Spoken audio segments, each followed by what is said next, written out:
Here are the progressive news headlines for today, Tuesday, November 10th at 10:12 a.m. I mean, the news cycle moves so fast, I feel like I have to give you the time stamp on this. But that's when we recorded it. After voters nationwide rallied behind congressional candidates who championed policies like Medicare for All and the Green New Deal, the Congressional Progressive Caucus is making major changes that supporters say will boost its power on Capitol Hill. The caucus of nearly 100 House Democrats and Senator Bernie Sanders is restructuring to shifting from a pair of co-chairs to just one leader, Representative Pramila Jayapal. Woot, woot. How exciting. Yay. Okay.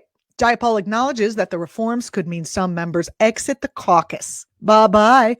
Again, don't let the door hit you where the good Lord split you. But anyway, Jayapal accepts that. And she says pretty much that's fine in a much nicer way than I just did. In an interview with the Intercept, she said, here's a quote, "I would rather have people who are really committed to the Progressive Caucus in the caucus and participating rather than sort of just having it as a label that they can use to run on. Under the new rules, if a position wins a 2/3 support among the CPC members of the caucus will be expected to vote as a block, which would make it the first Democratic caucus to attempt to bind its members." Sounds exciting and sounds like it's good for progressives. I'd like it to be that the Democratic Party is all progressives and the centrists have to have a caucus where they wrangle each other like that. But, we'll see what happens. Life is funny that way. It could happen. In other news, out of 93 House co-sponsors for the Green New Deal resolution who ran for re-election this year, only one lost their congressional race. Analysts are pointing out that this result should be a signal to the Democratic Party that the Green New Deal is a political winner, including for representatives in swing districts. Backers of universal health care had similar results with every single congressional member who ran for re-election this year as a supporter of Medicare for All, winning the race. Recent polling includes surveys commissioned by Fox News, are indicating that a majority of left-wing policy ideas, including an expanded role for the government in the provision of health care and the creation of green jobs in energy and infrastructure, they are popular. They are winning. I don't really understand how Trump is supporting this, but Fox is supporting this, but I'll take it. I will take whatever. I don't trust it, but I'll take whatever in order to get a green economy so that my kid doesn't have to live through the movie Wall-E. All right. In the wake of widespread success for climate leaders, a coalition of more than a dozen climate action groups are calling on President-elect Joe Biden to take every possible step he can to solve the planetary emergency without the approval of Congress. Even in the face of Senate-controlled Majority Leader Mitch McConnell and the Republican Party, Biden can still and must still be a climate president. That's what the groups are asking for. These groups include the Center for Biological Diversity, Greenpeace, and Friends of the Earth. The organizations originally released the Climate President Plan nearly a year ago during the Democratic primary and are now calling on Biden to take 10 steps. These 10 right here. These 10 right here.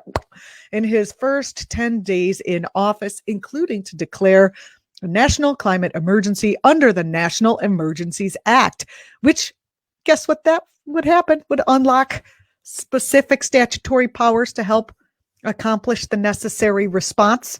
You can go to climatepresident.org to join these groups in demanding and asking politely that Biden take bold action. We are encouraging him strongly to do this in his first 10 days in office. All right.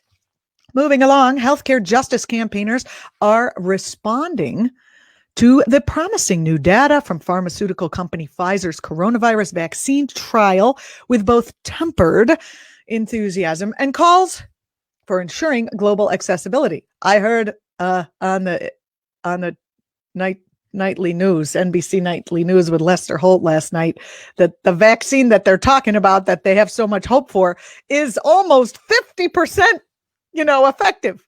I'm like, 50%? Can a scientist come on here and tell me what the percentage? I guess that's the same percent as some of these other vaccines that we've been getting. I think if they told you that they're only 50% effective, we'd have a lot more, people questioning what to do here in this issue. But whatever, as long as it can get us back to normal. The news of the vaccines comes as well over 50 million COVID cases, by the way, surge worldwide, and about 20% of the deaths are in the United States. Heidi Chow, pharmaceutical campaigner for Global Justice Now, said that it is positive news that Pfizer may have found an effective COVID-19 vaccine. Right? I don't know what's going on with these images today. This is John Kasich. We're talking about that later. Okay. But right now, it will only be for the few. We need governments to step it up and make it available for the many, including by suspending patent rights. In a joint statement Monday, UN experts and members of a human rights working group reminded the international community that a message often repeated in 2020 remains essential, that no one is secure until all of us are secure. And finally today, before we get to our interview, which I'm looking forward to having, as soon as I don't see him. Is he coming on? Alana, what's happening? John Nichols is supposed to be with us today. I'm looking forward to having him. Okay.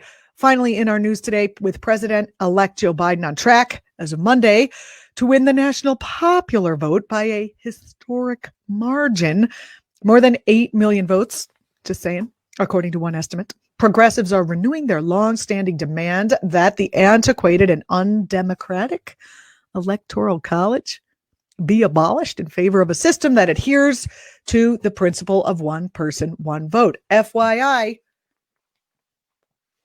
we would not have had any Republicans. So no George W. Bush, no Trump. We would be corporate Dems, and then progressives would be the fight here in this country if we only did the one person, one vote thing, which would be considered a popular democracy. In a statement Monday, advocacy group Stand Up America applauded Coloradans for passing a ballot measure that approves the state's legislature's 2019 decision to join the National Popular Vote Interstate Compact. This initiative, if adopted by enough states, would make the Electoral College obsolete. Out the door, the states who have already signed it are California, Illinois, New York, Colorado, Connecticut, Maryland, Massachusetts, New Jersey, New Mexico,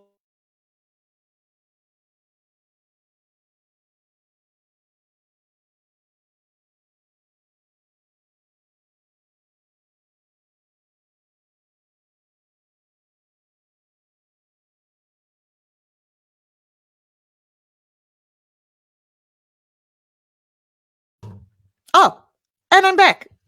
I've popped back in. How exciting. That was our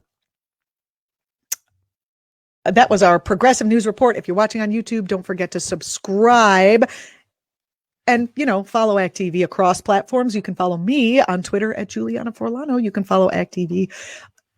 They're all over Facebook, wherever you are, however old you are. I don't think they're on TikTok yet, but you never know. We could get there.